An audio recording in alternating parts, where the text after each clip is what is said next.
desde o projeto, se for necessário estudo topográfico, se for necessário empresa de cozinhas, castelharia, todos os envolvidos no processo da obra, do projeto, da obra, da conclusão, serão coordenados pelo arquiteto. Então, os arquitetos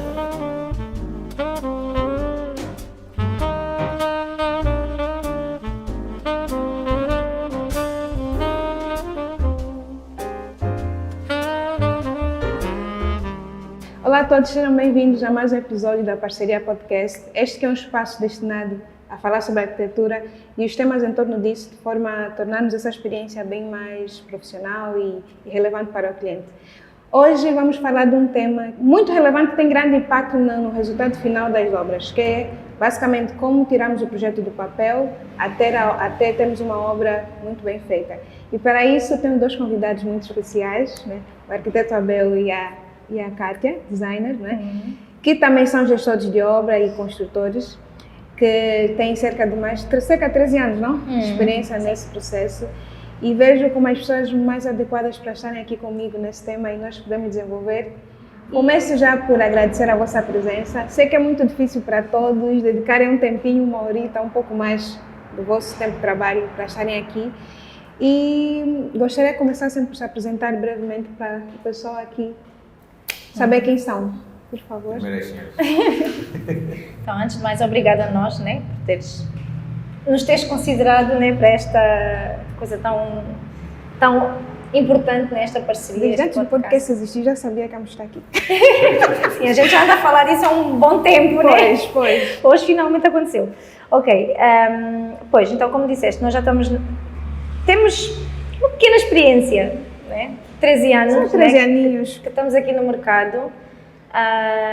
Pronto, eu formei-me em Interior Design, né, na Inglaterra, e depois vim parar a Angola no mundo da construção. Basicamente, hoje o que fazemos é projetos, execução de obras, né? Então, basicamente, resumindo, do meu lado, é isso. A minha história é muito parecida, porque para além de colega de trabalho, a minha esposa, também formei-me na Inglaterra em arquitetura, fiquei lá 8 anos, o curso é longo.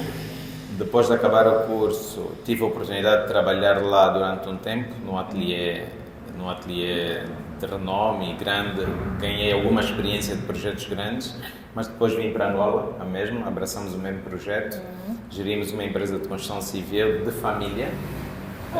Durante algum tempo fizemos muitas obras e ganhamos paixão pelas obras. Sim. E estamos aqui, neste momento no mercado, a fazer projetos e obras. Acho que essa vinda para cá, de certa forma, terem-nos atirado assim, tipo, olha, vocês agora é que vão gerir a empresa. Tipo, acabados de sair da faculdade, de repente vemos-nos a gerir 30, 40 funcionários, obras a decorrer, né? E é isso, estávamos a falar um bocado, né? Quando sais da faculdade não vens preparado para o mundo real das obras, né? Então isto acabou por forçar um pouco, né, esta nossa entrada no mundo das obras, mas como disse o Abel, né, acabámos por ficar apaixonados pelo processo e gostamos muito do que fazemos. Então foi uma coisa forçada, mas foi positiva para nós, né? Sentimos que foi algo mergulharam também. Porque afinal também a universidade ela forma um profissional. Agora, para o mercado, eu digo mesmo que é o mercado e o próprio profissional naquela de querer entregar cada vez melhor. Então, antes de entrar propriamente no tema, eu queria só que deixássemos claro aqui, né? Como para além de profissionais também vamos ter aqui outras pessoas, clientes e por aí vai. Trazer essa, não a diferença, mas a responsabilidade, se tivéssemos que separar o arquiteto, o gestor e o construtor, e para depois nós podemos fazer essa fusão e entender como é que tudo começa até chegarmos à construção. Como é que trariam essa diferença?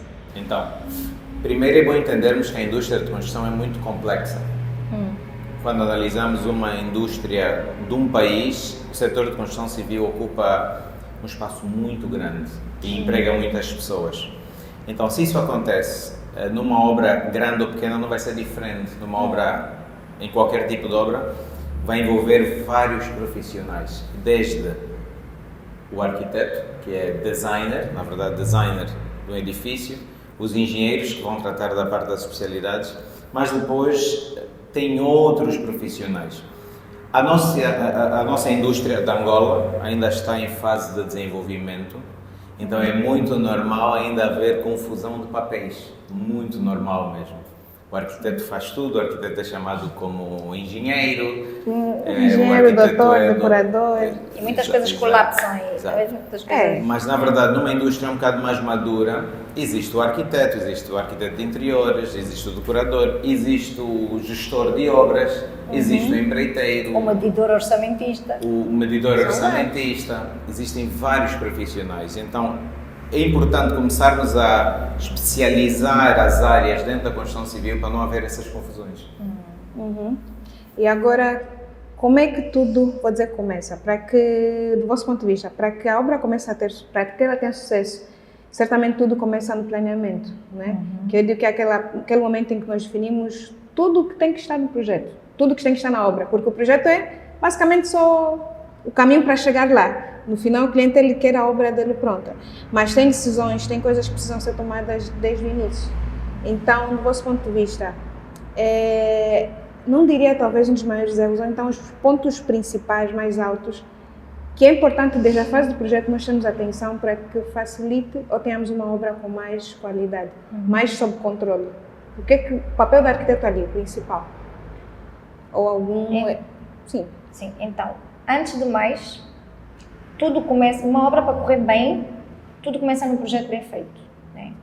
Nós, ao longo destes anos, temos dado conta que esta ainda continua a ser uma debilidade de vários projetistas, né? O não considerarem o fator, quer dizer, claro que se considera, mas não considerarem totalmente o que acontece numa obra. Né? E então, muitas vezes os projetos vêm com grandes lacunas que, se não são resolvidas ainda em fase de projeto, vão dar problema mais tarde na obra. Né? Então, este é o ponto de partida. Né? Um arquiteto tem que pensar no seu projeto adaptado à realidade das obras aqui. O que é que acontece numa obra, né? Prevendo essa realidade, prevendo estas dificuldades já em fase de projeto, vai ajudar a solucionar, né? ou a prever possíveis dificuldades na obra, né? Então este é uma das coisas que nós continuamos a rebater, né? E ao longo dos anos, por estarmos na construção, também conseguimos ajustar e adaptar coisas no projeto, né? que vai ajudar a obra a ser mais fluida. E também, o cliente, por não ser da indústria de construção, quando pretende fazer, por exemplo, um projeto, uma obra, e depois avançar para a obra, é normal o cliente sentir-se um bocado perdido. Sim, afinal então, é um leigo. Quando isso acontece, o primeiro consultor que vem à mente do cliente é um arquiteto. E assim está correto, porque o arquiteto acaba por ser um maestro de toda a etapa do processo todo até a conclusão da obra. Então, o primeiro passo é mesmo consultoria com o arquiteto, e o arquiteto vai, como um doutor, vai ouvir o cliente, o que é que ele pretende. É tipo clínica geral. É tipo clínica geral. Fazer o diagnóstico, todos os exames. Exatamente. E depois vai conseguir identificar o que é necessário para resolver o problema do cliente. Desde o projeto, se for necessário estudo topográfico, se for necessário empresa de cozinhas, castelharia, todos os envolvidos no processo da obra, do projeto da obra, da conclusão, serão coordenados pelo arquiteto. Então, os arquitetos precisam de perceber isso, perceber que eles estão com o cliente e são o técnico do cliente para ajudar o processo todo. E acaba por ser o gestor do projeto, né? Porque ele vai acabar por gerir todas as especialidades que estiverem envolvidas naquele projeto, né? Então, acaba por ser uma carga de responsabilidade também muito grande. É importante entender isso, né? Não é só, não, vou passar a eletricidade é que vai coisa e depois desligamos e, né? Uma das coisas que a gente acha que é muito importante também no projeto e cabe à equipa projetista, né, o arquiteto, é quando recebe a informação das outras especialidades, tem que compatibilizar, tem que tirar tempo para compatibilizar se tudo está certo, se está de acordo com as normas, se... Nada interfere o outro. Exatamente. E é um passo que aqui muitas vezes passa, né? Porque recebe o pacote de tudo, junta tudo, vai para a obra. Depois na obra descobre esses pontos. Sim. Então, basicamente, ter essa visão realista, ou seja, não só do projeto, mas se de fato ele é executável naquele contexto. Exatamente. Porque afinal, várias coisas são possíveis a nível do mundo, mas será que naquele orçamento, com aquela mão de obra, naquele cenário, com aquelas dificuldades, será que é possível? Eu vejo que isso tudo faz muito sentido. Ter essa visão realista, ou seja, tá bom, o projeto aqui é possível, mas ter essa antecipação de tudo que vai vir pela frente. Eu vejo que aí entra também já o papel do gestor. Sim. Então, basicamente aqui o gestor, eu diria, né, essa que é a minha definição básica, ele vai cuidar desse planeamento, né, vai coordenar, vai assim dizer, e acompanhar a supervisão. É muito interessante a questão do gestor da obra. O gestor da obra, o papel do gestor da obra é muito parecido ao papel do arquiteto. Muito parecido. Porque, naturalmente, se o arquiteto acompanhar o seu projeto, ele vai fazer um bocado de gestão para o cliente. Sim. Vai fazer, não tem como, porque ele é o Ele maestro. conhece aquilo melhor que ninguém. Exato, ele é o maestro. Então, desde o início que o cliente pensa que precisa de construir alguma coisa, ele vai precisar de quem organiza o processo todo. Então vai contactar um arquiteto. E o arquiteto vai começar dentro do processo de design, fazer o brief, fazer o estudo de conceito, o anteprojeto, o licenciamento, vai começar a desenhar o processo todo, até a fase executiva. Vai chegar uma fase que o arquiteto vai ter que dizer ao cliente, olha, agora precisamos desses outros consultores, que são outros profissionais. Quem vai gerir esses consultores? O arquiteto.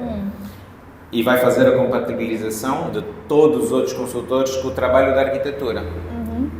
Fecha-se o pacote para a obra. Agora vai começar uma obra.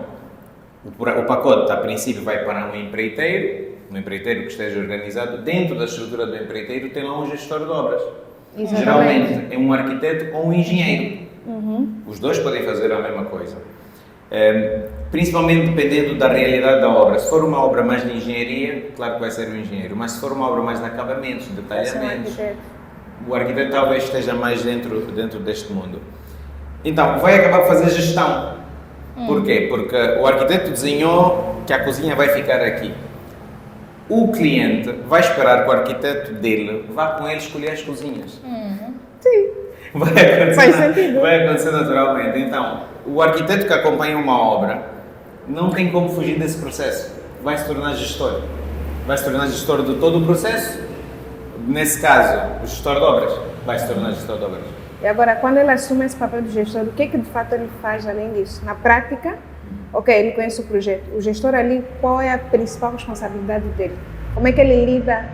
Quando o gestor não é o arquiteto que executou, como é que ele trabalha? Como é que ele dá sequência a esse processo? Uma das principais coisas que um gestor tem que ajudar o seu cliente a fazer é escolher boas equipas para trabalhar. Né? Trabalhar com profissionais experientes, né?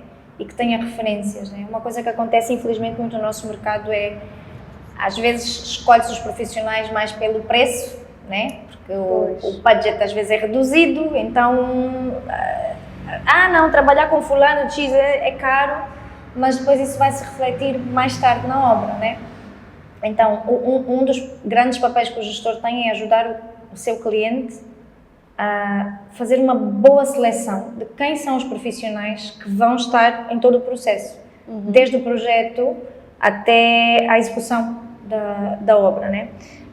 Uma coisa que a gente ao longo do tempo tem aprendido, né? E aprendemos, nós bebemos muito dos profissionais que têm colaborado connosco ao longo dos anos, desde os encarregados de obra, né? Nós aprendemos muito com os encarregados em obra, né? Isso de certa forma influencia a forma como tu vais pôr as coisas depois no projeto, como é que vais pensar naquele detalhe, como é que tu vais... Aprendemos muito de outros parceiros que nós temos, tanto no ramo da eletricidade, como nas carpintarias, né? Então, se tu tens um leque de parceiros e de colaboradores com experiência, tu vais beber muito deles e isso, de certa forma, depois vai ser visível no teu trabalho, né? Quer seja trabalho de gestão, quer seja trabalho como projetista, né? Acaba por ser visível. E uma coisa importante, quando o gestor não foi o projetista, o projetista tem que acautelar certas coisas no projeto que são must, tipo, são obrigatórios para o gestor fazer um bom trabalho. O projetista tem que saber quanto há de verbas disponíveis para o trabalho. Exatamente. Isto é fundamental, mas isso é a responsabilidade do projetista, não é do gestor de obras. Sim, claro. Então, o projetista vai fazer um edifício, um interiores, tem que saber, temos X para trabalhar, porque ele já vai desenhar de acordo com o budget, com o orçamento. Quando passar para o gestor vai respeitar o budget, vai ter que respeitar o budget, vai procurar soluções de execução dentro daquilo que a indústria oferece, o mercado oferece, dentro daquele budget. Quem vai ser, olha, são 3 empresas que vão fazer cozinhas, qual delas está a oferecer a melhor proposta dentro do budget? O gestor vai depois organizar também a mão de obra. Para fazer esse trabalho dentro do budget que existe, quem são os bons profissionais? O benefício do gestor é como teve mais tempo de obra, passou muitas horas a fazer obras, já conhece quem tem certas habilidades, assim como um arquiteto de escritório já sabe quem é o melhor desenhador, sabe quem é tem outras valências, Sim. Quem é a peça fundamental para aquele design. O gestor que andou mais na obra, ele já sabe, olha, o melhor canalizador para isto é aquele, o melhor ladrilhador, esse tipo de ladrilho, eu acho que é aquele, ou aquela empresa. Então, conhece as valências de cada executante e consegue-se respeitar o que o projeto definiu. Depois, em relação aos cronogramas e a definição de materiais, compras, todo esse processo, quem cuida é o gestor, certo? Com o empreiteiro, como é que é essa relação? O responsável da obra, de fato. É importante entender, depende da modalidade que as pessoas trabalham. Por exemplo, o cliente pode optar por fazer a sua obra com uma empresa. Por exemplo, vou citar a nossa empresa, vai à Mais C e diz, olha, eu quero fazer uma obra. O cliente já tem o pacote todo, já tem projeto, já tem mapa de trabalhos, que é outra coisa também que tem que ser bem feita para a obra correr bem. Chega e diz, não, eu quero que vocês cuidem de tudo, tratem da obra. Então, esta modalidade é chamada modalidade de empreitada geral. Esta empresa de construção vai ser a gestora do trabalho. Ela na sua gestão, vai lá ter alguém que vai ser o diretor de produção daquela obra, e vai cuidar daquela obra, seja arquiteto, seja engenheiro, dentro da modalidade empresa, certo? Depois tem os clientes que podem optar por ter um gestor solo, um gestor de obras, alguém com muita experiência em obras, que vai ajudar a organizar as coisas, mas fora do ramo empresa, Então este gestor vai ajudar o cliente a estabelecer o cronograma, todo o planeamento, o budget, vai selecionar, não, olha, eu conheço um bom pedreiro, vamos levantar uma estrutura, vamos só reconfirmar os cálculos ali com o outro engenheiro, ver se está tudo bem. Portanto, esta modalidade normalmente acaba por... Vou só corrigir aqui um ponto ou esclarecer melhor. O gestor de empresa dentro do empreiteiro geral ou gestor de empresa fora da estrutura do empreiteiro geral, isso é que é importante, porque qualquer obra precisa do empreiteiro geral. Sim. Qualquer obra para executar precisa do empreiteiro geral, a não ser que seja um trabalho pequeno, montar cozinhas, montar armários, que tenha empresa especializada. Mas desde que se forem operações urbanísticas que exijam um licenciamento, é necessário um empreiteiro geral. Se bem que a nossa O realidade empreiteiro às vezes é um geral, bocado diferente. muita gente não faz, É. não faz bem aqui, mas é importante também educar o mercado. O empreiteiro geral tem as valências para coordenar as tarefas de todos os profissionais. Então, numa obra, não é suposto teres lá um pedreiro a trabalhar numa obra e não está sob supervisão do empreiteiro geral. Sim, tem que ter um empreiteiro. Porque mesmo se aquele pedreiro estiver numa obra e não tem um alvará, ele pelo menos tem que ter um título de registro para trabalhar. Sim. E tem um limite de trabalhos que vai fazer, um limite orçamental de trabalhos que vai fazer. Então, falando assim, por exemplo, de uma obra, de uma vivenda, de uma obra que exija uma licença, tem que ter um empreiteiro geral e o empreiteiro geral tem que estar licenciado. Este empreiteiro vai ter uma estrutura de gestão de obra, que vai coordenar todas as equipas, especializadas ou não, mão de obra ou não, porque o empreiteiro pode, por exemplo, contratar um profissional liberal para trabalhar na obra, porque vai trabalhar sob a responsabilidade do empreiteiro geral. Mesmo o empreiteiro geral pode ser um profissional liberal, não precisa, pronto, é isso. O que a gente quer dizer é, não precisa de ser necessariamente uma empresa, né? Mas tem que ser alguém credenciado para fazer aquele trabalho. Infelizmente a gente sabe que o nosso mercado trabalha de uma forma diferente, né? E, pronto, há muita burocracia administrativa, muitas vezes os nossos profissionais também não têm às vezes o apoio e a orientação que precisam para terem os títulos, por exemplo, de registro, muitas vezes nem sabem que o podem fazer, né? Mas pronto, com tudo isso o que se quer dizer é, o cliente precisa de escolher alguém, quer seja empresa, quer seja fora do âmbito empresarial, mas alguém com experiência que vai organizar o trabalho. E o trabalho acaba por ser organizado da mesma maneira, quer seja dentro da empresa, quer seja fora da empresa. O papel do gestor é igual, né? Vai caber ao cliente escolher em que modalidade, né? Quer fazer o seu trabalho. Acaba por ser um consultor, né? Sim. Então, ele vai organizar as tarefas todas para que a obra seja executada sem problemas. Por exemplo, vou dar um exemplo, nós visitamos muitos trabalhos e conseguimos ver alguns erros que são comuns. Por exemplo, colocar o material de acabamento antes de uma outra tarefa. Aquela tarefa, na verdade, devia ter sido feita antes. Pode causar algum dano naquele material, riscar. Exatamente. Então, isso tudo, o gestor de obras resolve, porque faz um cronograma das atividades, estipula as datas de entrada e conclusão dos trabalhos, para não haver esses problemas. Por exemplo, teto falso. O teto falso tem que vir primeiro, antes do chão, senão vão riscar o chão. Se puder pintar paredes antes de aplicar o mosaico, melhor, para não borrar. Começar de cima para baixo. Exatamente. Coisas assim são faz muito pó. parecem ser simples para nós, mas para quem não tem experiência, começa a cometer esses erros, vai criar problemas financeiros para a obra. Sim, e uma coisa que às vezes o cliente acaba por ser mais focado, né? Porque é a visão, né? Ele, não, já tem dinheiro, vou avançar já com a compra de todo o cerâmico. E como o cerâmico depois já está ali nas caixas, já começa a ficar com aquela coisa, não, quando é que vamos começar a aplicar? E se o gestor às vezes não consegue gerir bem essa ansiedade, é isso, começa a acontecer isso que o Abel está a dizer, né? Às vezes começa-se a atropelar, faz tarefas primeiro que deviam ter sido feitas no final, mais no final, né? E uma coisa sobre cronogramas que é muito interessante, existem os cronogramas de execução das tarefas, mas também o cronograma financeiro. Sim.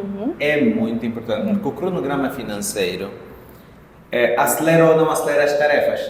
Sim. E, por exemplo, no nosso mercado, grande parte dos clientes não tem acesso a financiamento, que é um problema sério. Sim. O que faz uma dificuldade são a minoria, tem. exatamente. Então, fazem as obras andar a um ritmo mais desacelerado. Por quê? Quando fizermos o cronograma financeiro, o cliente consegue perceber, afinal não vou conseguir fazer a minha obra em 1 ano, eu vou ter que fazer em 5 anos. Acontece, é normal. Então, planifica-se a execução da obra em 5 anos. E isso, por acaso, é importante Pode ter entender. variáveis aí E também. pode ter variáveis. É importante entender e fazer este exercício com o cliente. O cliente tem que ter mesmo paciência de fazer esse tipo de exercícios, né? Aconteceu-nos recentemente fazer isto com um dos clientes, né? E quando aparece, né, o cronograma financeiro, as tarefas todas, os valores cá em baixo, a previsão, tipo, tu consegues fazer previsão quando tens um mapa de trabalhos bem feito, um orçamento bem feito, consegues ter a previsão tudo por mês, né? Sim. E o cliente vê, primeiro mês é fácil, primeiro mês ok, né? Que é a estrutura, a alvenaria, pré-instalações, ok. Quando começa a vir já aqui no meio, os valores começam a subir, né? Porque depois começa a vir mais o teto falso, o estocar, os cerâmicos, os equipamentos sanitários, né? Como as carpintarias, então começa a haver aí um condensamento. Estes meses aqui vai ser... Acho que vamos ter que estender isso um bocadinho mais, vamos ter que diluir isso de alguma forma. Isso também pode trazer desvantagens. A longo prazo acaba por ter um custo maior, não é? Às vezes, depende do comportamento do mercado. Sim, depende do comportamento do mercado. Sim, e o nosso mercado aqui às vezes é muito incerto nisso, né? Temos Agora muita mesmo oscilação. subiu o combustível. Sim, depende do comportamento do mercado. Era agora em abril, né? Sim. Ou já subiu? Já subiu. Oh, meu Deus. O gasóleo. Ok, pronto. Mas lá está, então, o gestor de obras, como trata da parte do Gantt chart, do cronograma, consegue prever isso, e com o cliente vai fazer um trabalho em conjunto para fazerem esta planificação de execução, mas também financeira.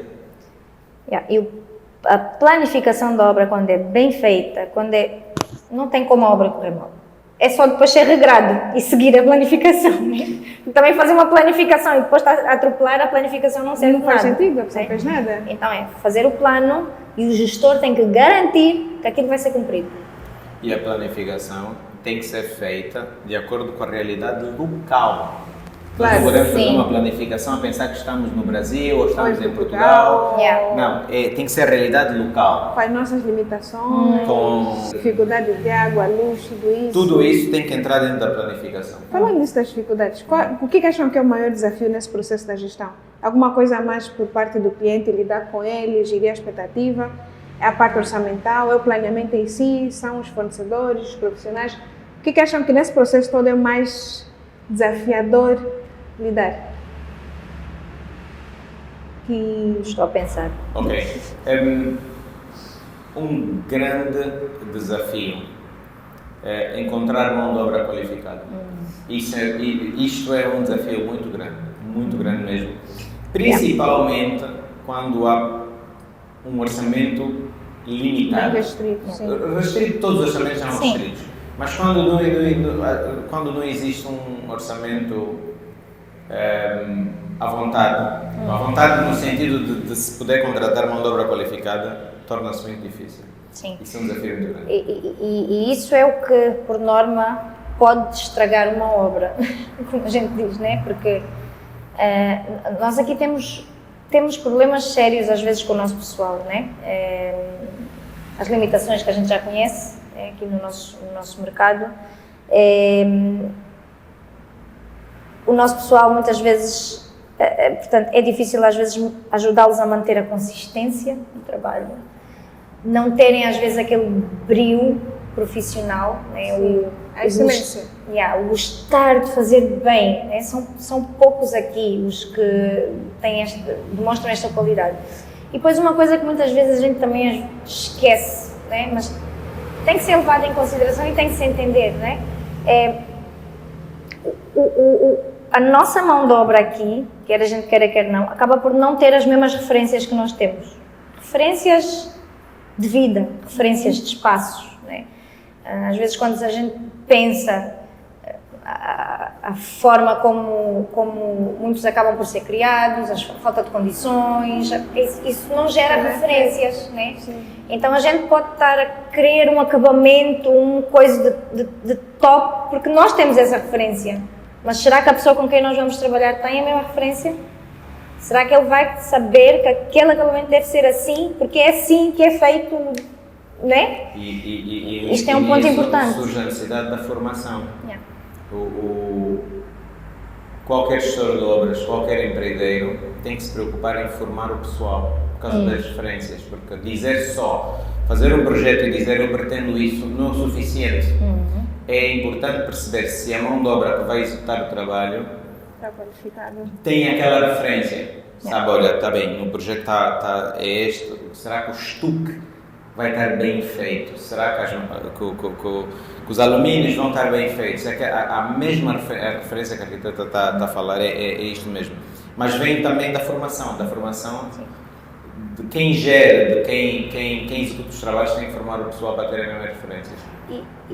Desculpa, mesmo o próprio cliente e o próprio gestor precisa neste caso, o gestor precisa de ajudar o cliente a entender que a mão de obra qualificada é um must, deve ser priorizada, né? Porque já aconteceu casos de o cliente compra um material de top, de primeira, e depois não quer pagar uma mão de obra qualificada ao mesmo nível, quer ir pagar uma mão de obra de terceira, não estás a fazer muito, né? Compras um cerâmico que te custou, né, tipo de primeira categoria, e se vais usar um ladrilhador de terceira, o trabalho não vai correr bem. Sim. Isto é que acaba por criar estes desequilíbrios, né? E não compensa na realidade. Então, E hoje a realidade da construção, a construção evoluiu muito. Os materiais são cada vez mais especializados. Até o material. Sim. Hoje compra-se, por exemplo, um cerâmico, um chão. O cimento cola já não é um cimento cola normal. Tem que ser para aquele tipo de material.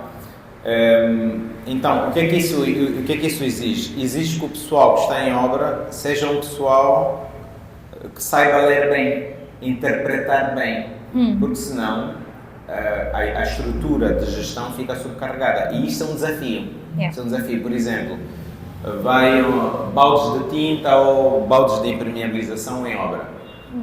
É para aplicar. Tem lá as instruções. Muitas das vezes, mas essa é a nossa realidade ainda, isso daqui a uns anos vai passar. O pessoal não tem a capacidade de interpretar as instruções. O esquema. O esquema. Acaba por fazer o quê? Por subcarregar a estrutura de gestão, a estrutura que está lá, que tem que ler, tem que explicar, tem que fazer, se calhar, tem bonequinhos ou diagramas de como aplicar aquele material para que o trabalho saia bem. Isso é um desafio muito grande. Isso vai se resolvendo, já há indústrias de outros países que resolveram, porquê? Porque lá está, cada vez que a indústria vai desenvolvendo, vão se criando mais especialistas. Sim, cada vez mais detalhado. Exatamente. Aqui em Angola ainda fazemos tudo, fazemos muita coisa ao mesmo tempo, mas à medida que formos tendo uma indústria mais especializada, chegar ao ponto de fazer uma obra e contratar, por exemplo, uma equipa que só faz telhados, especialista em telhados, só. E essa equipa é mesmo especialista em telhados, entende pingadeiras, entende capilaridade, entende esses assuntos todos e resolve os problemas. Ainda não estamos nessa realidade cá. Alguns já fazem, mas não tanto. Isso é um desafio para o gestor. Encontrar equipas que são extremamente especializadas numa determinada tarefa. É engraçado ver a forma como as coisas já estão a ser feitas lá fora, né? Numa das férias, lembro-me, estávamos em Portugal e estávamos a assistir a algumas construções, né? Que estavam à frente do sítio onde nós normalmente ficamos. E a obra estava a andar, né? E a gente, quase não tem pessoas nessa obra. É tudo, cada especialidade dentro do seu tempo. Então, tem a empresa que só vai montar andaimes, monta os andaimes, ok? Os outros começam a trabalhar. Tem a outra empresa que só vai fazer cofragens. Depois de saírem das cofragens, vai entrar os outros que vão fazer os ferros. Depois, ou seja, é uma sequência. Não encarece no final do processo? Em Angola, ter tanta gente assim dependente. Aqui se calhar sim. Em Angola ainda encarece, mas em sítios que já a indústria já está bem desenvolvida, não encarece. Não encarece e até fica mais económico. Por quê? Porque é que encarece? Sim. Por que aqui encarece mais e lá não? Qual é a diferença? Eu não sou economista, isso aqui não sei, mas pela experiência que nós temos, se uma obra for desenvolvida em subempreitadas extremamente especializadas, quer dizer que o empreiteiro geral vai subfaturar cada especialidade. E ao subfaturar vai para uma margem que é normal. Sim. Sim, porque afinal está a margem assumir o risco e para a proteger responsabilidade tudo, daquilo. exatamente, assumir o risco. Se acontece alguma coisa, ele que resolve. Os impostos, A nossa tudo. carga aqui é um bocado pesada. Exatamente. Então, no final, a obra vai ficar um bocado mais cara. Vai ficar um bocado mais cara assim. O que é que aconteceu? O que é que aconteceu até agora? Mas agora já está a mudar muito. Os empreiteiros gerais, para que as obras não fiquem tão caras, tinham na sua estrutura muitos profissionais. Tinham já um canalizador, um eletricista, um homem do ar-condicionado, ladrilhador, na sua estrutura interna. E isto, desculpa, vou só adicionar, e isto acaba por acontecer aqui, ter que ter estas pessoas internamente, porque as pessoas como indivíduos aqui não se conseguem organizar. Então, tu para garantir que eles vão ter seguro de acidentes de trabalho, que vão fazer os descontos, que vão pagar os impostos, tu tens que os pôr na tua estrutura, senão eles não vão fazer. Sim. Então, o empreiteiro geral acaba por ter uma estrutura pesada com vários profissionais diferentes para conseguir fazer uma obra a um preço mais razoável. Mas, idealmente, não teria que ser assim. Idealmente era o empreiteiro geral, na verdade é um gestor de obras, na verdade é apenas um gestor de obras, que organiza as tarefas e as etapas e organiza a parte financeira e subcontrata as especialidades. Então, subcontrataria. E costuma-se dizer que tempo é dinheiro. Claro.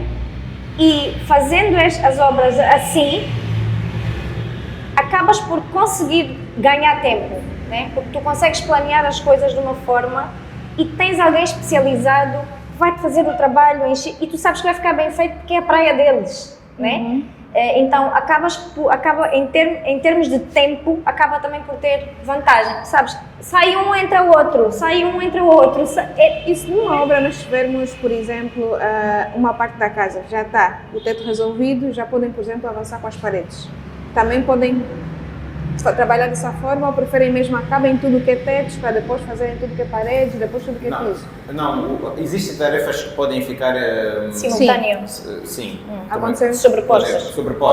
Existem tarefas que podem ficar sobrepostas. E é só uma questão da avaliação. Cada projeto é um projeto. Cada projeto é um projeto. Então faz-se a avaliação. Faz-se a avaliação de todas as condicionantes, nível de umidade relativa, poeira. Há zonas, por exemplo, vamos construir numa zona que tem muito pó. Antes de começar qualquer tipo de acabamento, o desejável é fechar a obra. Sim. É fechar a obra. Mais possivelmente, há zonas que não. Que tem que ser outro esquema de trabalho. Então, tudo depende da realidade. Sim. Da realidade do local. Se tivermos uma pedra de mármore com 3 metros ou por 2 metros de altura, os arquitetos gostam, também gosto, para colocar só a aplicação daquela pedra, por exemplo, é capaz de condicionar a construção de uma parede. Sim. Porque ela tem que entrar, às vezes não vai entrar nos vãos, às vezes tem que ir para as paredes. Então, cada obra é uma obra e o gestor tem que analisar a obra com todas as condicionantes. E isso é algo que o projetista também deve levar em consideração, né? Por exemplo, esse ponto que o Abel falou. Não é só pensar no material que eu quero. Sim.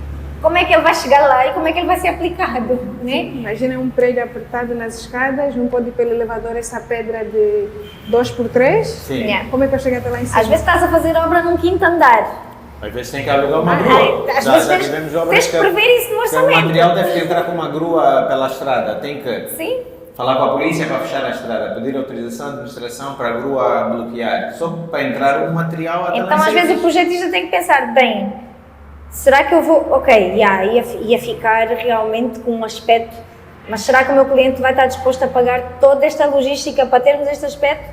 Ou posso arranjar outra solução que seja mais prática? Epá, vamos fazer um enquadramento de 3 ou de 4, sei lá, e vamos poder levar pelo elevador e vai chegar lá, né? Então, esses são pontos que é importante pensar, né? É importante Mas são todos feitos na fase de planificação. Sim. Sim, já começa um pouquinho na fase do projeto. Por acaso já me deparei com algumas situações que queria uma parede espelhada e queríamos o mínimo de cortes possíveis, mas como vimos justamente que não seria, fizemos os cortes intencionalmente, ou seja, para pelo menos a empresa dos espelhos não fazer os cortes só para caber. Sim. Exatamente. E acaba por salvaguardar isso. Já nos aconteceu também numa obra, né? Termos feito o projeto, a gente queria as pedras inteiras e era uma pedra, a pedra que estava especificada era uma pedra que a gente tinha noção de ser sensível, né? Então pensámos, vamos experimentar o transporte de uma e ver. Partiu. Dissemos, ok, vamos mandar cortar em 3 e pronto. Todas. Mas qual era o tamanho? Era grande? Era grande. 2 metros, 2 e metros meio. e 20, mas era um mármore muito poroso. Muito poroso. Então, E era muito fino? não, até não era tinha 2 fino. centímetros. Até não era fino, mas é uma pedra que já em si É mais sensível. É mais sensível, é sim. porosa. Sim, quanto mais porosa, mais frágil ela Yeah. também fica. Então, por acaso, o pessoal das cantarias disse, querem este painel assim, nesta pedra, não vos aconselho. Eu disse, não, mas vamos tentar, É engraçado, mas vamos por tentar. exemplo, e não partiu, não, partiu no estaleiro. No transporte, sim. No estaleiro, não partiu nas cantarias, na Mas fábrica de nem sequer cantarias. passou pela agitação, a vibração toda para chegar até lá em Exatamente. cima. Então, quando aconteceu aquilo, nós paramos as operações, olha, vamos mudar de planos, as pedras cortar no meio vai ficar bonito, ficou bonito. Yeah. Cortámos Mas, em 3. é isso, o gestor de obras tem que pensar nisso tudo e planificar obra por obra. Cada realidade é uma realidade.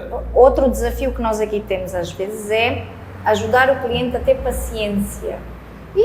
O nosso cliente aqui, às Mas vezes... entende aquela ansiedade, a vontade de ter a casa pronta. E não só, o nosso cliente aqui quando está a pedir o orçamento é porque ele já tem um valor. E se ele já está a fazer pressão com o orçamento e para as coisas acontecerem, está a dizer, olha, eu tenho este valor agora, mas daqui a uns dias não sei. Sim. Esta é muito a nossa realidade, né? A realidade angolana é muito assim, né? Hoje temos um valor e às vezes não há tanto aquela disciplina financeira, né? E isto faz com que por vezes os clientes queiram acelerar as coisas, né? Para ter certeza que aquele valor vai ser posto ali para não surgir outro imprevisto e gastar no sítio. Yeah. E quando isso acontece, como é que fica? No meio do processo, o cliente, por alguma situação, não consegue fazer algum pagamento. Como é que gera Bom, isso? não é. Para as Atrasa, não tem como. Para as operações. E depois o resto pode ter alguma oscilação no valor. Sim, atrasa, não tem como. Para as operações. É assim, a obra deve ser feita com o dinheiro alocado à obra, né? Por E exemplo, não com que não entrou. pois, Sim. por exemplo, às vezes acontece em estruturas grandes, né? Tem vários trabalhos a decorrer ao mesmo tempo, o que eu não acho que seja uma prática boa, de qualquer das maneiras, mas é o que acaba às vezes por acontecer, né? Porque há timings a cumprir e às vezes atrasar não compensa, né? Perdes mais do que ganhas. Então, se tu tens um bom fluxo financeiro a acontecer na tua empresa, vários trabalhos a acontecer, né? Tens imagina que o cliente atrasou o pagamento. Muitas vezes faz isso. Eu sei que não é uma prática que deve fazer, mas acho que quase toda a empresa de construção civil já passou por isso. Mexe no caixa deste para avançar neste, depois repõe, né? Sim. É uma coisa que hoje em dia eu já tento não fazer, já se fez. E depois no fim das cabas acaba tudo por dar certo. Mas é um pouco arriscado. Então o cliente tem que ter noção que a obra dele vai ser feita com o dinheiro dele. Não esperar, porque às vezes o que acontece é esperam que o trabalho avance à mesma sem os pagamentos. Sim. Não faz Alguém tem que sentido. financiar a Alguém obra. tem que financiar. Ou vai ser o cliente, ou vai ser o empreiteiro. Yeah. Nesse processo de lidar com o cliente, o que acham que é o mais... os momentos, as responsabilidades dele nisso tudo, os momentos mais cruciais, e para nós podermos ver o impacto que ele tem nas decisões, sejam pequenas alterações que pedem, que afetam muito... Eu diria que, primeiro, na etapa de projeto, o projetista tem que ter coragem de dizer ao cliente qual é o valor necessário para executar a obra. Sim. E se ele não tiver essa noção clara? Tem que ter. É Temos que lhe obrigação do ajudar. projetista. Temos que lhe ajudar a... É obrigação do a ver. projetista. Sim. É obrigação do projetista porque para gerir as expectativas. Sim. O cliente não pode entrar num processo que não tem noção quanto vai investir. Porque senão depois, quando não se faz gestão de expectativas, o dinheiro não cresce em árvores, as coisas param. Então, essa é a obrigação do projetista. É como comprar um carro, né? Preciso comprar um carro. Quanto é que eu tenho? O valor que eu tenho disponível vai definir se eu vou comprar uma marca ou outra. Pensando também na manutenção. Pensando na manutenção, pensando em tudo. Em Exatamente. tudo. Então, o projetista tem que dizer, para o projeto que quer fazer vai custar aproximadamente X. E este valor vai ser sempre um valor de referência. Se o cliente estiver confortável com o valor, tudo bem. Se não tiver, o projetista tem que trabalhar com o cliente para verem mecanismos de baixar o escopo de trabalho, não reduzir a qualidade. Sim. Uma coisa que a gente tem que resistir à tendência é o cliente vem, não, preciso de um projeto. Normalmente, se o cliente não tem um projeto, ele vai, né, quer dizer, às vezes vem falar da obra e tu tens que lhe dizer, não, já tem projeto? Não tem projeto. Ok, então vamos fazer um projeto primeiro. Quanto é que é gastar? Ainda não tenho bem em mente. Ok, então vamos definir, né? Que é como disse o Abel, não vale a pena começares um projeto quando ainda nem sequer sabes qual é o teto orçamental. Isso não vai dar certo. Não, vamos só fazer. Também já cometemos este erro. Vamos só fazer e depois logo se vê. Ok, depois do projeto feito e o orçamento feito está muito acima daquilo que ele queria, né? Então é melhor trabalhar ao contrário. Definir, fazemos um orçamento, um preliminar, né? Com ele, olha, as áreas são estas, ok, isso dá X. Estão confortáveis com este teto? Sim, estamos confortáveis. Ok, então faço o projeto com base nisso, né?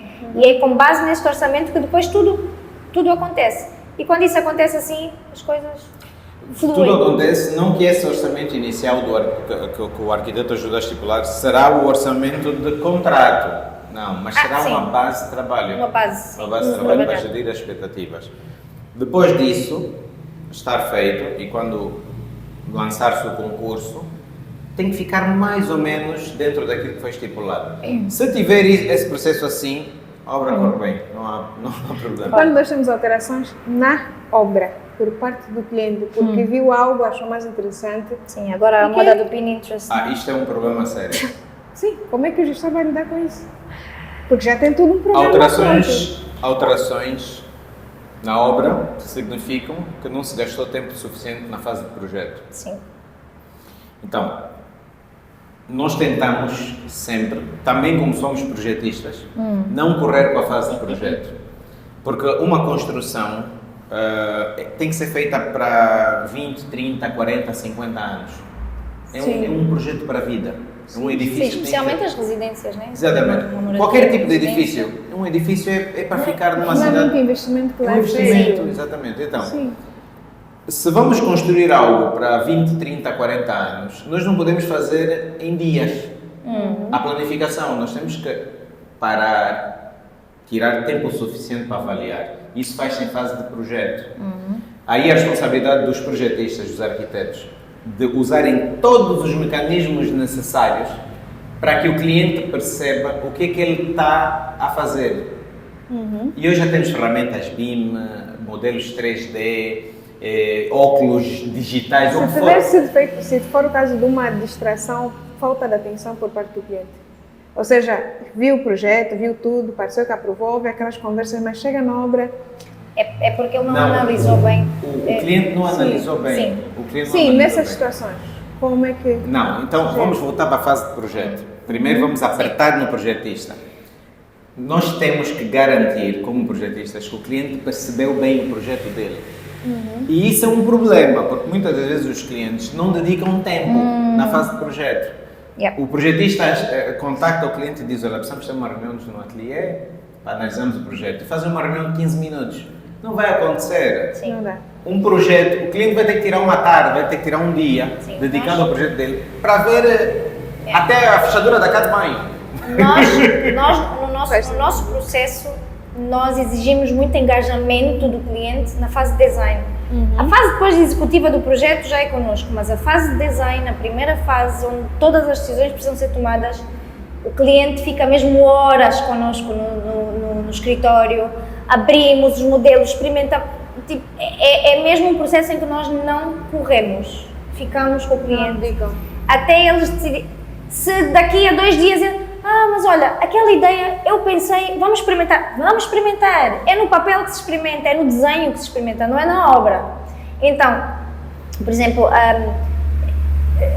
recentemente houve um projeto que foi feito, o projeto, e o cliente disse, pá, nós precisamos de tempo para pensar agora. Pensem. Pode Para dar nós não temos pressa, né? Não temos pressa. Pensem, porque vai ser a casa deles, vai ser um projeto para a vida. Só vão fazer uma vez, provavelmente, né? Sim. A nossa casa, a estatística mostra que é uma vez que a gente faz, então tem que ser bem feita. Então, se eles agora precisam de tempo para pensar, nós não queremos nada, porque demos 3 meses e agora está. Se tiver que demorar 6 meses, vai demorar 6 meses. Né? Tem que haver este engajamento do cliente para, quando chegar depois à obra, não dizerem, mas não pensámos bem. Agora, isto não significa que não hajam mudanças na obra. Nós apertamos aí nesta fase para minimizar ao máximo as mudanças em obra. Sim, porque a obra tem custos muito mais altos do que teria no projeto. Exatamente. Depois, em fase de obra, há uma mudança, o cliente viu a casa do amigo dele, ou foi ao Pinterest e viu... Aí o projetista tem que ser um bom diplomático. Isto nunca, nós não vamos conseguir desligar isso, porque as pessoas vivem nos espaços dos outros, visitam lugares novos. Então e quando levam o tio ou a tia à obra e perguntam, mas por que fizeram isto assim?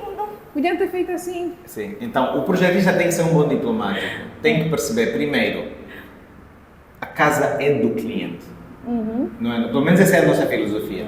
Não é nossa casa, é do cliente.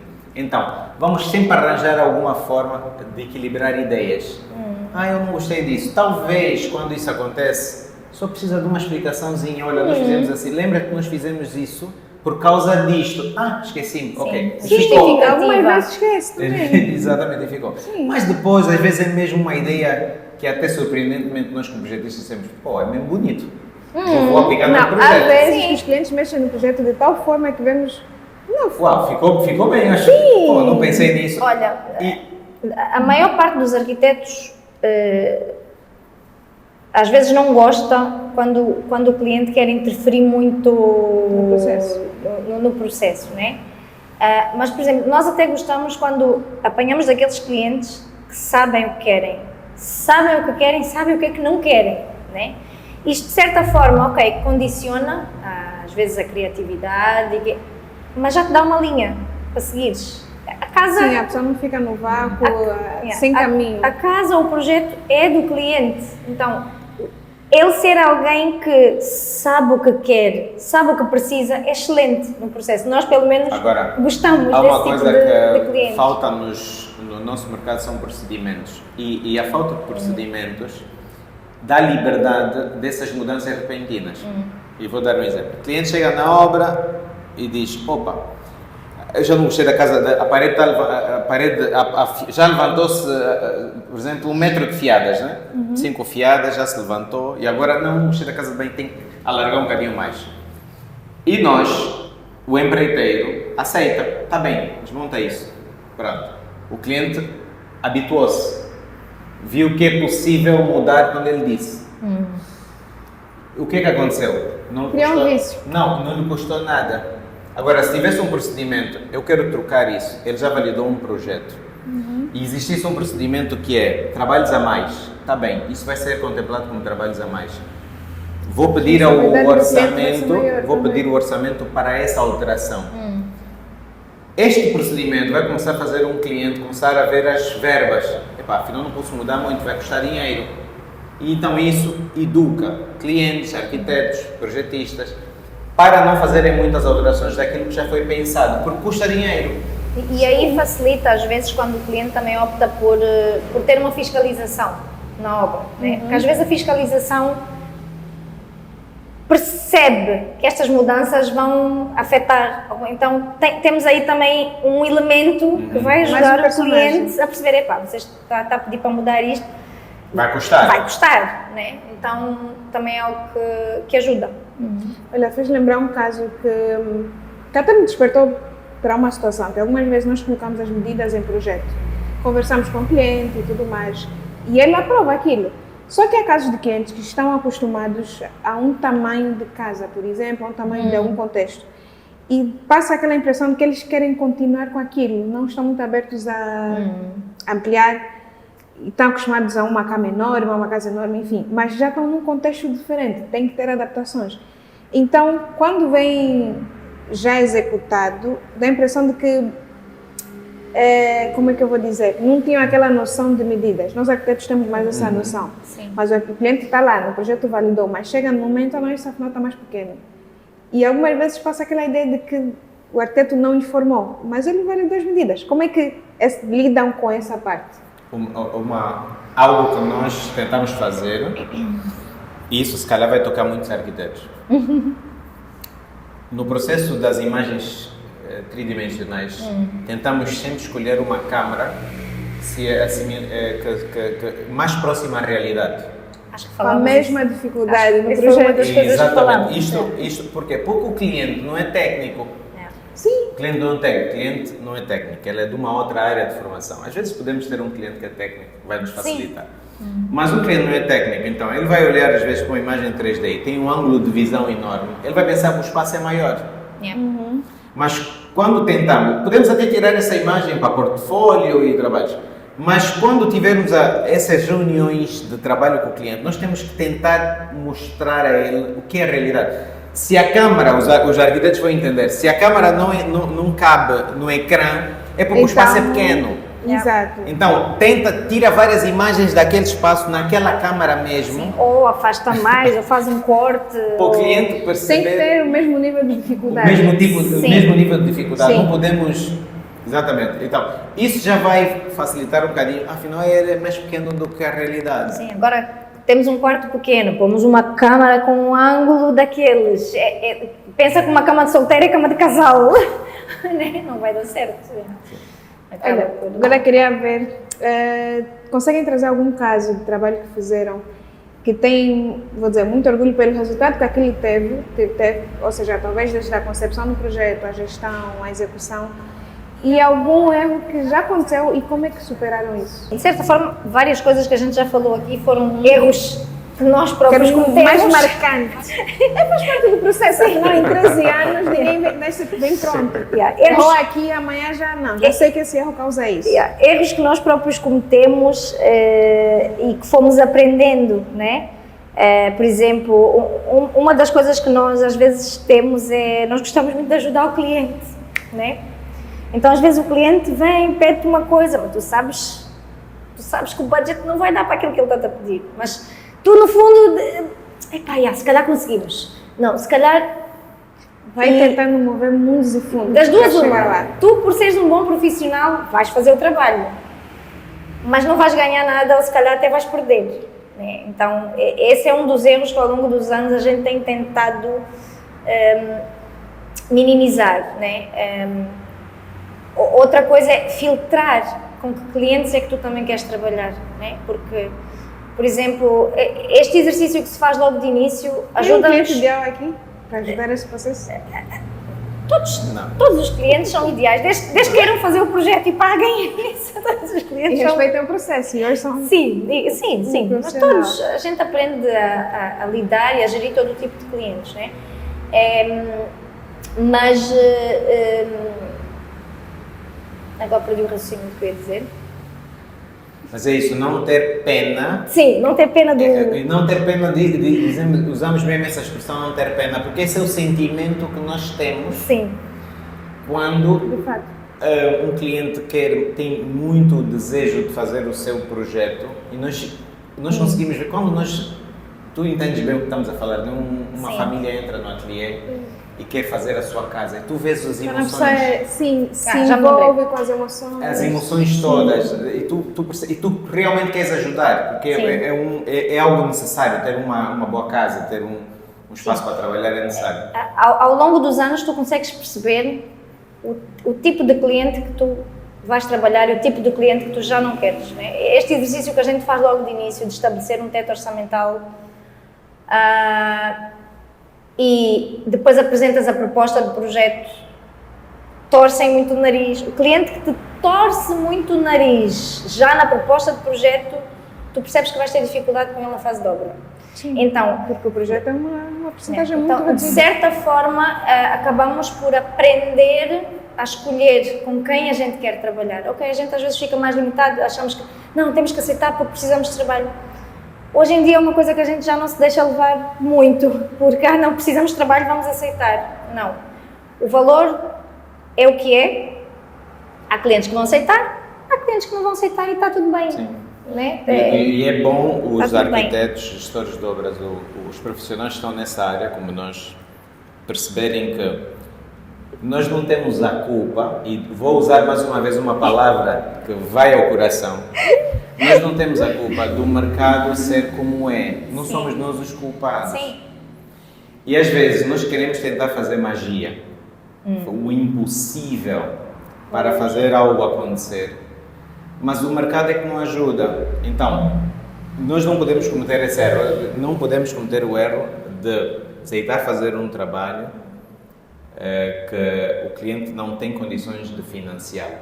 Porque se o cliente não conseguir financiar, tu vais financiar, o teu pessoal vai financiar, alguém vai financiar. E ao fim e ao cabo, tu tens que estar certa do valor do teu trabalho. Né? Aqui no nosso mercado às vezes vêm as comparações, mas fui a outro ateliê e cobraram metade do que vocês estão a cobrar. É a filosofia deles, é a estrutura deles, é o trabalho deles. Nós sabemos o que é que o nosso trabalho vale. Toda, assim. Nós sabemos o que é que o nosso trabalho vale, então hoje em dia nós já não caímos muito no erro de baixar o valor, né? É o valor e é o timing do projeto, essa é outra coisa também, né? Fazemos o projeto, eu preciso do projeto em um mês, não vai acontecer. Nós não fazemos projetos em um mês, não acontece. Né? Se fosse uma casa de banho.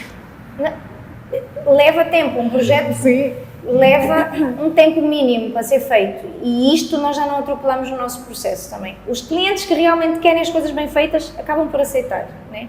E isto é algo que a gente também foi aprendendo com os anos, com os erros. Mas pronto, faz parte do processo, é mesmo assim. Para trabalho, orgulho de trabalho. Sim. Quase todos os trabalhos que nós fazemos, nós ficamos orgulhosos porque gostamos de fazer bem. Sim. Gostamos de fazer bem. Mas assim, um de referência Que foi desafiante. olha, por exemplo, a obra da TAG, Sim. o Lounge Executivo. O Lounge Executivo da O Lounge TAG. Executivo da TAG ainda no primeiro aeroporto, foi muito desafiador. Trabalhamos em projeto, foi um contrato de projeto Design and Build. Design and Build, projeto construção, concessão, né, em português. Fizemos em colaboração com o ateliê, com a arquiteta amiga nossa, com muita experiência. E fazer a gestão do trabalho foi prazeroso, cansativo. Trabalhamos até Havia fases que saímos lá às 3 da manhã. 3 da manhã, porquê? Por causa do fluxo do próprio aeroporto. Sim. Então nós Então, tivemos como que fazer planificar, no por exemplo, os materiais em obra só entravam das Das X, 6, sim. acho que das 6 às 7. Acho que é 5 da manhã, sim. né? Acho que Tinha uma hora, tinha já 2 a já 3 foi há uns horas. anos atrás. 2 a 3 horas. Só podia entrar material em obra durante 1 hora, 30 minutos, 1 hora no dia. E era assim 1 hora bem cedo. Tudo tinha que ser revisado. Se não entrou segurança. nada, só vai entrar amanhã. Poderia condicionar o dia. Completamente. O que aconteceu algumas vezes. Sim. Mas nós aí vimos que o poder de uma boa planificação faz toda a Faz toda a diferença. Toda a diferença. Tivemos também a dificuldade que nós tivemos que fazer a obra enquanto o lounge estava a funcionar. Então nós tivemos que fazer a obra Fora em do 3 horário fases.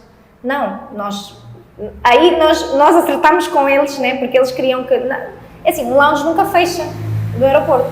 Nunca fecha. Sim, o aeroporto nunca fecha.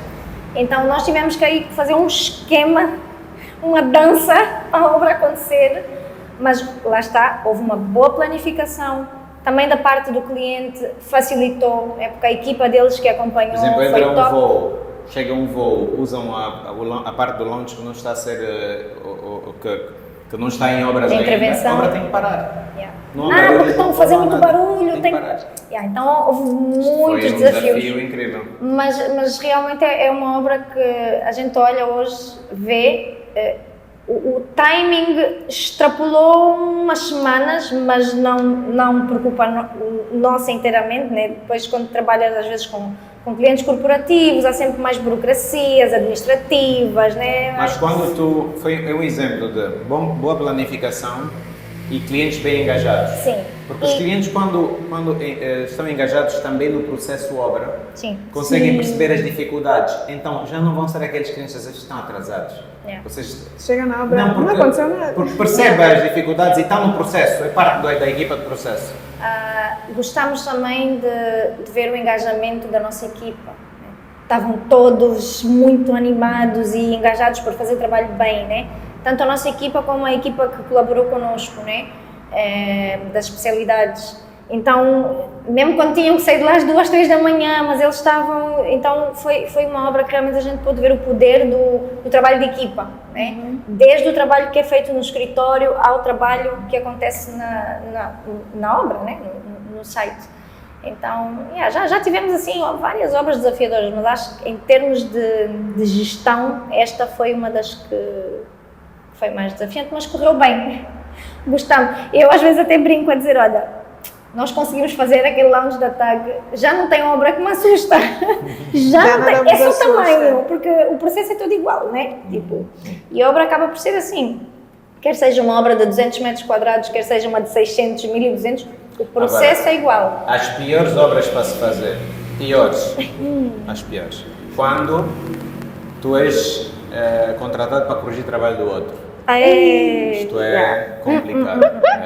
Isso também é um erro que a pessoa não consegues fazer uma avaliação boa, já caímos nisso também, não consegues fazer uma avaliação boa do que foi feito, então trabalhas assim, chutas um preço de orçamento, mas estás a trabalhar às cegas porque basta começar as demolições, afinal não fizeram isto, afinal isto está assim. E entras aí num ciclo de correções que é demorado. E há correções que já não vais conseguir fazer. Então vais arcar a responsabilidade que quando terminares o teu trabalho é para ti que vão te ligar, porque este entupiu, não foste tu que fizeste a canalização. Isto é complicado, é complexo. É complexo. Okay. Mas faz-te trabalhar mesmo. Faz-te trabalhar mesmo. Mas é sempre desafiador, mas sempre trabalho que outra pessoa já começou. É parte do trabalho. Pelo menos tiveram a interação com quem criou o projeto. Não. Aí, pior ainda. Não, e muitos empreiteiros fazem trabalhos, por exemplo, nos prédios antigos, remodelações, vivem isso, né? Fazes um trabalho em cima de um trabalho que foi feito há 20 anos atrás, 30 anos atrás, já não sabes onde estão as canalizações, eletricidade. Já mudou, aquela casa já mudou de dono, não sei quantas vezes. É um desafio, isto é desafio. Mesmo só procurando. Uma coisa que nós aprendemos, obras de remodelações em edifícios antigos são mais complexas do que obras de raiz. São. Muito melhor fazer uma obra de raiz. Muito melhor. Sim, geralmente as construções antigas, a logística era outra, a dinâmica, a forma de construção. E os métodos eram outros, Sim, a metodologia toda era totalmente diferente. Então, os materiais que eram usados, por exemplo, antigamente na canalização, hoje já não se aplicam, é diferente. Fazer a reforma é mesmo desafiador. Aqui vai ter um corte. Só uma coisa, acho que a princípio o geral está. Tem algum ponto que acham que poderíamos tocar? Qual é o conselho que... Sim, isso é mesmo isso é o encerramento. Não, esse é mesmo ponto que eu a princípio tocamos em quase todos. Sim. Das perguntas, acho que algumas já não fiz porque foram por causa do tocando. Isto tínhamos que ficar aqui a falar umas 5 horas. Vai sair outros vídeos. O YouTube não vai ser criado só para o podcast. Depois pode ter um outro. Vídeos assim aleatórios. Tá bem. Pronto, a título aqui de encerramento. Sim, a título de encerramento aqui da nossa conversa, que eu queria que nós apresentássemos aqui um resumo dos pontos-chave mesmo, da responsabilidade dos profissionais e do cliente. Porque eles dois têm que ter uma relação que funcione. Tem momentos que o cliente é que dita a última palavra, mas também o responsável tem que saber como gerir isso. E porque, para mim, basicamente, um dos principais papéis do responsável é ter essa capacidade de antecipar os problemas, de prever tudo o que vai acontecer, conversar com o cliente, ter esse alinhamento e serem de fato dois aliados nesse processo. E o cliente saber respeitar isso, perguntar, questionar, conversar e estar de fato envolvido no processo profundamente, desde o projeto, entender a gestão, essa dificuldade toda e a execução da obra, né? Colaborar com isso tudo. Sim. Então, se tivessem que deixar essa recomendação final para os profissionais, não só arquitetos, mas os demais que participam, e para o cliente, o que é que apresentariam aqui, nesse cenário? Então, para os arquitetos, um dos conselhos é ganhem o máximo de conhecimento que podem do seu trabalho. Não só trabalho fazer desenhos bonitos, fazer renders bonitos, não. A gente, o cenário que está à volta dele. A gente costuma dizer que o processo do arquiteto acaba quando a obra está feita. Né? Tipo, sim, os nossos projetos devem ser feitos para ser construídos. Né? Ok, o projeto é bonito, experimentar a criatividade, mas fazer um projeto que depois vai para a gaveta, né? Então, mas para isto acontecer, o arquiteto, à medida que vai fazendo, né? E lá está, é um processo. Enjoy o processo. O arquiteto tem que gostar do processo, né? De aprender das etapas, né? Saber o máximo que ele pode desta indústria, né? Porque a nossa indústria é a construção, né? A gente às vezes e isto é um pouco em todo o mundo, né? Há muita cultura do arquiteto que visiona e que é importante, a criatividade é muito importante, mas temos que entender, o nosso produto final é obra feita, é obra acabada, né? No final, forma o objetivo feita mesmo do cliente é ter a obra. Exatamente. O projeto é só o planeamento para chegar, só não, é o planeamento para chegar Exatamente, então é importante que os arquitetos ganhem este conceito. Isto não é ensinado na faculdade, infelizmente. Na faculdade a gente sai com a visão do design, o arquiteto e fazer um nome, né? A gente quando pensa nos grandes nomes da arquitetura, tipo, olhar o projeto e tem que saber que o projeto é meu, é do arquiteto X, arquiteto Y. Ok, tudo bem, a nossa indústria é assim, da arquitetura, mas na vida real é isso, nós temos que entender que o projeto é obra acabada. Né? Tem que ter esse cenário realista para de fato acontecer. Um conselho que daria aos arquitetos, principalmente os mais novos, a primeira oportunidade de fazer um projeto, peça ao cliente para acompanhar a obra, mesmo que for de borla. Oferece o serviço. Oferece o serviço de acompanhar, porque conseguires ver o teu projeto a crescer, a ser feito, vai-te ajudar a ser melhor profissional. Aquilo é mais uma formação. Principalmente se os profissionais que estiverem a executar forem bem qualificados, é a oportunidade de aprender muito. Muito mesmo. Essa era uma dica. Agora, para os clientes, é também um contrate os profissionais. Como é que ele vai saber de fato? E não vencer. Que é um bom profissional? Referências. Fale com pessoas que já fizeram. E não só referências, tirar tempo. Por exemplo, uma das coisas que a gente faz muito quando alguém nos contacta, né? Eu faço questão da primeira reunião acontecer no nosso escritório. Porque no escritório nós vamos poder mostrar o que é que já fizemos, né? O cliente vai sair de lá com uma referência do nosso trabalho, vai saber onde estamos, né? Que aqui também é importante, né?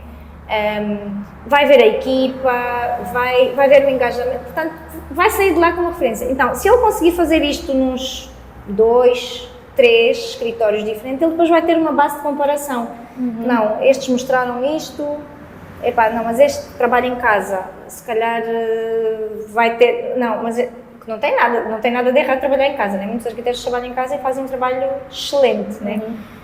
Mas é isso, ganhar esta referência dos próprios ateliês, né? Dos próprios arquitetos. E de outras pessoas. Nós, por exemplo, vou dar um exemplo da medicina. Se nós queremos procurar um médico especializado em alguma coisa, nós vamos começar a ligar para os amigos. Ligar para os amigos, para as pessoas que nós conhecemos e vão dar a referência. E geralmente é engraçado. Quase todas as pessoas que nos aparecem por referência, nós gostamos do serviço.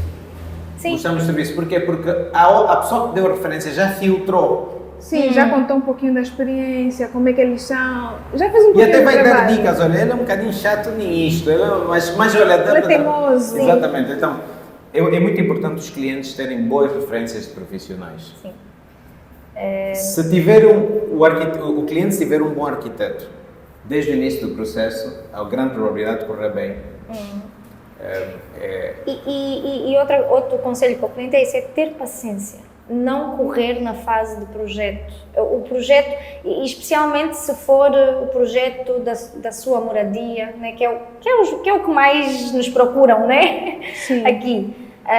Não correr, ser paciente, analisar, pensar no projeto, não no agora, mas a médio e longo prazo. Porque às vezes o que acontece, e por exemplo, temos clientes às vezes com famílias, que os filhos são pequeninos, e estão a pensar neles agora. Mas daqui a 10 Mas anos. até talvez o projeto se concretizar, até a obra estar feita, eles já vão crescer. Então é bom pensar neste projeto, neste contexto, né? Nós gostamos quando também temos alguns clientes que chegam, minha casa não precisa ser muito grande, os miúdos depois vão sair de casa, cada um vai fazer a sua vida, está certo, né? Então é assim que o cliente tem que pensar, a médio e longo prazo, não só no agora. Quanto mais tempo a pessoa gasta a planificar as coisas, menos tempo de execução, não é? Exato. Sim. Então, eu concordo plenamente com essa ideia, porque os imprevistos, os custos, toda a logística, tudo que acontece, se a pessoa não investir esse tempo no projeto, vai ter que investir na execução. Até me fez pensar um outro caso que não tem nada a ver aqui com o tema, que é o cuidar com a saúde, é a mesma coisa. Quando nós prevenimos, Sim. ou seja, se você não tem tempo para cuidar da saúde, vai ter que arranjar tempo para cuidar da doença. Isso. E o projeto, eu vejo que é o momento mais adequado para tudo isso. Exatamente. E gosto também muito da ideia de, apesar de nós sermos arquitetos, somos formados nisso, tem outros profissionais à nossa volta. Entender um pouquinho sobre tudo que está à nossa volta nos qualifica cada vez mais. Seja a nível das engenharias de forma geral, os acabamentos, os procedimentos, seja a nível de marcenaria. Inclusive ajuda também a lidar com o cliente e a gerir as expectativas dele. Há dias eu tive uma conversa com uma cliente e ela perguntou-me por que fazer portas lacadas demora tanto e tal. Então, foi uma oportunidade que eu tive para explicar a ela que, por exemplo, a madeira é um material vivo, que a pessoa aplica o material, tem um procedimento. Expliquei rapidamente como é que era, mas que a madeira reage. E não podemos só, hoje pintou, amanhã já está entregado. Tem que ter um tempo de cura, enfim, tem um processo. Isso vale para vários momentos da obra. Então, para mim, e eu vejo que isso será muito bom para vários profissionais, é não se limitarem só, ok, vamos fazer arquiteto, um projeto incrível, mas entender o desafio que todo mundo que lá vai estar vai ter. Porque afinal, como o Abel disse aqui, ele é um maestro. Se o processo começar mal, a probabilidade do resto correr mal aumenta. Não quer dizer que não termine bem, mas aumenta muito. Então, mesmo essa de se profissionalizar, ter esses momentos de conversa. E todos aprendemos uns com os outros. Né? Até com o técnico mais básico. Todos aprendemos com o pedreiro. Há casos que você dá uma técnica que o pedreiro está usando. Com o pintor. Exatamente. É Exatamente. Todos aprendemos uns com os outros. Ninguém faz nada sozinho. Eu costumo dizer que nós não fazemos as coisas acontecerem sozinhos. Né? Ninguém tem aquela frase que diz: ninguém é burro demais que não possa ensinar e nem inteligente demais que não possa aprender. Exatamente. Mesmo com aquele canalizador mais simples, o pintor, os outros técnicos, conseguimos ver como é que eles lidam com aquilo e é uma oportunidade para aprender. Sem dúvida. Por acaso, no meu primeiro trabalho de interiores, foi um pouquinho sobre isso que o Abel disse, do tipo, eu hoje vejo que eu paguei para trabalhar, mas não exatamente. Foi um investimento, porque eles mudaram toda a casa. E eu consegui ver como é que o pessoal da marmoraria trabalha, da marcenaria, o ladrilhador, o eletricista. Fui vendo como é que me chamaram tantas vezes por coisas que eu não tinha no projeto. E hoje eu vejo, não, isso eu posso evitar e coloco no projeto. Parte da iluminação, coloco as medidas, fazer tudo isso. Exatamente. Então, eu vejo que foi um investimento, foi necessário e hoje vai acontecendo assim com outras atividades. Só baixa um bocadinho a guarda, cobra um bocadinho menos, talvez, que seja, mas é uma oportunidade para aprender. Então, essa seria a minha parte do conselho disso tudo. Eu aproveito já agora a agradecer mais uma vez por terem aceito. Obrigada a nós. Digo muito, acho que já disse isso, admiro muito o trabalho dos dois. Nessa, pouca interação que já tivemos, em poucos momentos de conversa, deu para aprender muito. Eu procuro sempre ser essa esponja para aprender com quem, das pessoas mais que têm pouco conhecimento, mas que têm sempre algo a acrescentar, com quem já tem mais de 5, 10 anos do que eu. Afinal, também não vejo aqui como alguém, uma bebê nesse processo. Somos todos. Somos todos. E é uma honra tê-los aqui no canal. Muito obrigado. Então, muito obrigada. Nós gostamos muito também da tua dinâmica, a tua criatividade, a tua forma, a tua maneira de conseguir juntar, né, estas... A gente já tem falado nisso há algum tempo, né, fazer as conversas, mas alguém tem que fazer, né, e tu nisto... Sim, senhora. Tem uma coisa que eu já comentei algumas vezes, que quando eu terminei a universidade eu senti falta de ter profissionais, vou dizer, alcançáveis. A pessoa tem muitas referências a nível internacional e por aí vai. Mas eu queria pessoas aqui que sabem, que conhecem mais o nosso contexto angolano, e eu senti falta de ter pessoas assim que eu pudesse ter uma conversa aqui, outra ali e por aí vai. E por meio de ti vamos conhecer excelentes profissionais. Tenho certeza disso. agora- Aliás, já conhecemos. Exatamente. E o contrário também. Enfim, então se gostou aqui da nossa conversa, deixa-me saber, deixa aqui o teu like aqui no vídeo. Críticas, sugestões, possíveis dúvidas, faça-me saber aqui nos comentários para que, quem sabe, tornemos isso uma próxima conversa. Lembra de partilhar também esse vídeo com outros profissionais, clientes que estão num processo de obra, que vão fazer um projeto, que pretendem, que já estão, enfim, tudo isso. E claro que não deixa de seguir o nosso canal para que nos ajude a crescer e levemos esse trabalho para mais pessoas. E aguardo por vocês no próximo episódio e até já!